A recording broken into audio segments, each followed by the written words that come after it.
Book 1, Chapter 5 of Michael Strogoff, Courier of the Tsar. This recording is in the public domain. Michael Strogoff by Jules Verne. Book 1, Chapter 5. The Two Announcements. Nizhny Novgorod, Lower Novgorod, situate at the junction of the Volga and the Oka, is the chief town in the district of the same name. It was here that Michael Strogoff was obliged to leave the railway, which at the time did not go beyond that town. Thus, as he advanced, his traveling would become first less speedy and then less safe. Nizhny Novgorod, the fixed population of which is only from 30 to 35,000 inhabitants, contained at that time more than 300,000, that is to say, the population was increased tenfold. This addition was in consequence of the celebrated fair, which was held within the walls for 3 weeks. Formerly Makariev had the benefit of this concourse of traders, but since 1817 the fair had been removed to Nizhny Novgorod.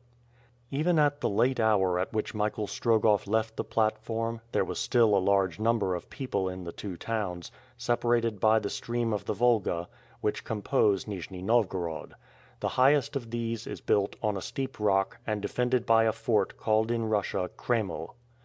Michael Strogoff expected some trouble in finding a hotel, or even an inn, to suit him.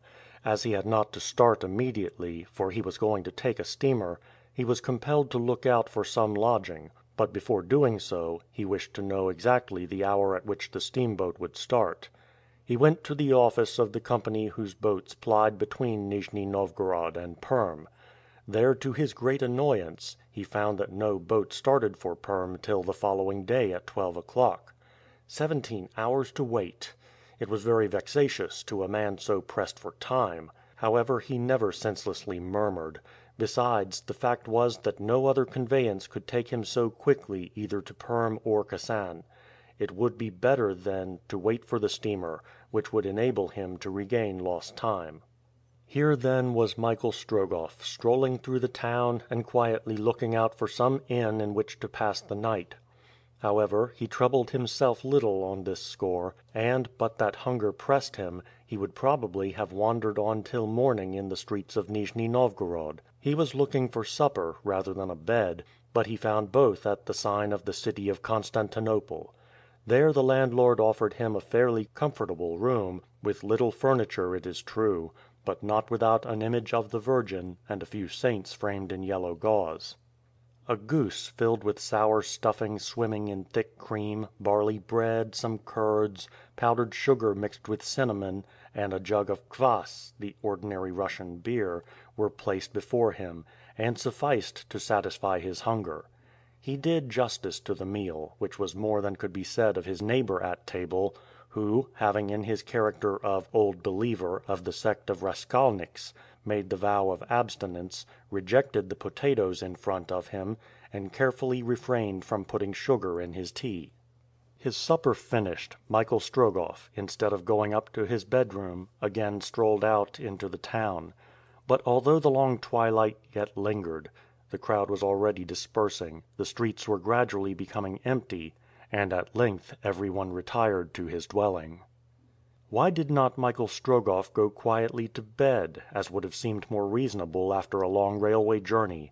Was he thinking of the young Livonian girl, who had been his traveling companion? Having nothing better to do, he was thinking of her. Did he fear that, lost in this busy city, she might be exposed to insult? He feared so, and with good reason.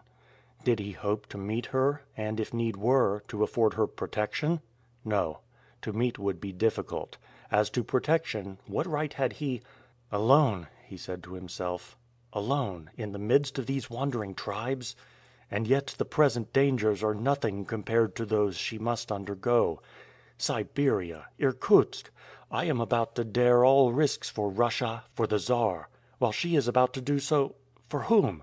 For what? She is authorized to cross the frontier. The country beyond is in revolt. The steppes are full of Tartar bands.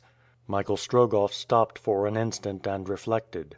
Without doubt, thought he, she must have determined on undertaking her journey before the invasion. Perhaps she is even now ignorant of what is happening. But no, that cannot be. The merchants discussed before her the disturbances in Siberia, and she did not seem surprised. She did not even ask an explanation. She must have known it then, and, knowing it, is still resolute. Poor girl! Her motive for the journey must be urgent indeed. But though she may be brave, and she certainly is so, her strength must fail her, and, to say nothing of dangers and obstacles, she will be unable to endure the fatigue of such a journey. Never can she reach Irkutsk." Indulging in such reflections, Michael Strogoff wandered on as chance led him. Being well acquainted with the town, he knew that he could easily retrace his steps. Having strolled on for about an hour, he seated himself on a bench against the wall of a large wooden cottage, which stood, with many others, on a vast open space. He had scarcely been there 5 minutes when a hand was laid heavily on his shoulder. "What are you doing here?" roughly demanded a tall and powerful man, who had approached unperceived. "I am resting," replied Michael Strogoff. "Do you mean to stay all night on the bench?" "Yes, if I feel inclined to do so," answered Michael Strogoff, in a tone somewhat too sharp for the simple merchant he wished to personate. "Come forward, then, so I can see you," said the man. Michael Strogoff, remembering that, above all, prudence was requisite, instinctively drew back. "It is not necessary," he replied, and calmly stepped back 10 paces. The man seemed, as Michael observed him well, to have the look of a Bohemian, such as are met at fairs, and with whom contact, either physical or moral, is unpleasant. Then, as he looked more attentively through the dusk, he perceived, near the cottage, a large caravan, the usual traveling dwelling of the Zingaris or gypsies, who swarm in Russia whenever a few copecks can be obtained. As the gypsy took 2 or 3 steps forward and was about to interrogate Michael Strogoff more closely, the door of the cottage opened. He could just see a woman, who spoke quickly in a language which Michael Strogoff knew to be a mixture of Mongol and Siberian. "Another spy! Let him alone, and come to supper. The papluka is waiting for you." Michael Strogoff could not help smiling at the epithet bestowed on him, dreading spies as he did above all else. In the same dialect, although his accent was very different, the Bohemian replied in words which signify, "You are right, Sangar. Besides, we start tomorrow." "Tomorrow?" repeated the woman in surprise. "Yes, Sangar," replied the Bohemian. "Tomorrow, and the father himself sends us where we are going." Thereupon, the man and woman entered the cottage and carefully closed the door. "Good," said Michael Strogoff to himself. "If these gypsies do not wish to be understood when they speak before me, they had better use some other language." From his Siberian origin, and because he had passed his childhood in the steppes, Michael Strogoff, it has been said, understood almost all the languages in usage from Tartary to the Sea of Ice. As to the exact signification of the words he had heard, he did not trouble his head, for why should it interest him? It was already late when he thought of returning to his inn to take some repose. He followed, as he did so, the course of the Volga, whose waters were almost hidden under the countless number of boats floating on its bosom.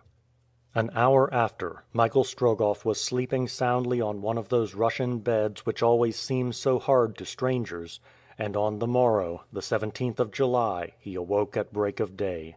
He still had 5 hours to pass in Nijni Novgorod. It seemed to him an age. How was he to spend the morning unless in wandering, as he had done the evening before, through the streets? By the time he had finished his breakfast, strapped up his bag, had his podorojna inspected at the police office, he would have nothing to do but start. But he was not a man to lie in bed after the sun had risen, so he rose, dressed himself, placed the letter with the imperial arms on it carefully at the bottom of its usual pocket within the lining of his coat, over which he fastened his belt. Then he closed his bag and threw it over his shoulder. This done, he had no wish to return to the city of Constantinople, and intending to breakfast on the bank of the Volga near the wharf, he settled his bill and left the inn. By way of precaution, Michael Strogoff went first to the office of the Steam Packet Company, and there made sure that the Caucasus would start at the appointed hour. As he did so, the thought for the first time struck him that, since the young Livonian girl was going to Perm, it was very possible that her intention was also to embark in the Caucasus, in which case he should accompany her.